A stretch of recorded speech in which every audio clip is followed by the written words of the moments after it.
ಧರ್ಮಸ್ಥಳದ ವಿರುದ್ಧ ಅಪಪ್ರಚಾರ ಮಾಡ್ತಾ ಇದ್ದಾರೆ ಅಂತ ಆರೋಪಿಸಿ ಯಾರೋ ಯೂಟ್ಯೂಬರ್ಗಳ ಮೇಲೆ ಸ್ಥಳೀಯರು ಹಲ್ಲೆ ಮಾಡಿದಾರಂತೆ, ಹೊಡೆದಿದ್ದಾರೆ. ನಿನ್ನ ಮಾತು ಕೇಳ್ತಾ ಇದ್ರೆ ಕುಡಿದಿರೋ ಕಿಕ್ಕೆಲ್ಲ ಇಳ್ತೋಗ್ತಾ ಇದೆಯಲ್ಲ. ಅವರು ಯಾರೋ ಖಾಸಗಿ ವಾಹಿನಿ ಚಾಲಿಯ ರಿಪೋರ್ಟರ್ ಕೊಡಿದಾರೆ. ಯಾವನವನು ಹೊಡೆದವನವನು ಕತ್ತೆ ಬಾಯಿಲ್ ನನ್ನ ಮುಂದೆ ತೋರಿಸ್ತೀನಿ, ಅದೇನು ಹೊಡೆದಿದ್ಯಾ ಅಂತ ನಾನು ಹೊಡೆದು ತೋರಿಸ್ತೀನಿ ನಿನಗೆ. ಸಿಂಹ ಸುಮ್ನೆ ಮಲಗಿದ್ರು ತೋಳಗಳು ಅಡ್ಡ ಬಂದು ಕೆಣಕ್ತಾನೆ ಇರ್ತವೆ. ಕುಡಿಬೇಕು, ರಕ್ತ ಕುಡಿಬೇಕು.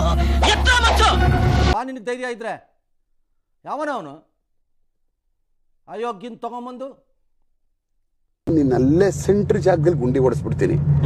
ಒಳಗಡೆ 6 ಅಡಿಗೆ 8 ಅಡಿ ಓಡಿಸ್ತೀನಿ. ಅಲ್ಲಿ ಯಾವ್ಯಾವ್ದು ಸುಳ್ಳು ಸುದ್ದಿ ಹಾಕ್ಬಿಟ್ಟು ಜೀವನ ಮಾಡೋನ್ ಬಂದು ನಮಗೆ ಪಾಠ ಹೇಳ್ತಾ ಇದೀಯಾ? ಕಚಡ ತಗೊಂಬಂದವನು ಯಾವನು ಗೊತ್ತಾಗ್ಬೇಕು ನನಗೆ. ಊರ್ಗೆ ಬಾದಾಮಿ ಊದ್ಬಿಡ್ತೀನಿ, ಇದು ಫಿಕ್ಸ್. ಕಾದಿದೆ, ಅದ್ರಲ್ಲಿ ಯಾರೋ ಒಬ್ಬನ ಹೆಸರು ಬರ್ತಾ ಇದೆ. ಹಿಂದೆ ಇಲ್ಲ ಬಹಳ ದೊಡ್ಡ ಸಮಾಜ ರಕ್ಷಕಂತರ ಪೋಸ್ಟ್ ಕೊಡ್ತಾ ಇದ್ದವನು. ಮಸ್ತ್ ರೇ ಮಸ್ತ್, ಫ್ಯಾಂಟಾಸ್ಟಿಕ್.